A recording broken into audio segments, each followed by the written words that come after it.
In this quick video, I'll show you how to connect Uniswap to Trust Wallet step by step. So the first step is to have a Trust Wallet. If you don't have one, you can go to trustwallet.com, click here, then click add to Chrome, click here, and you can just import your secret phrase if you already have a Trust Wallet. But if you don't have one, you can just create a new wallet, click here, type down your password,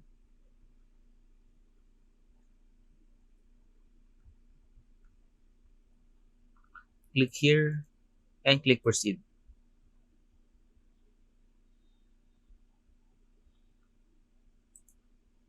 Then you will gonna need to save your secret phrase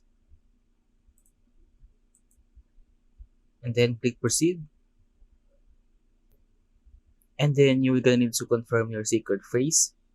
Now once you have selected each word in the correct order, you can just click next, click share data, then open your wallet. And now you have successfully created an account in Trust Wallet.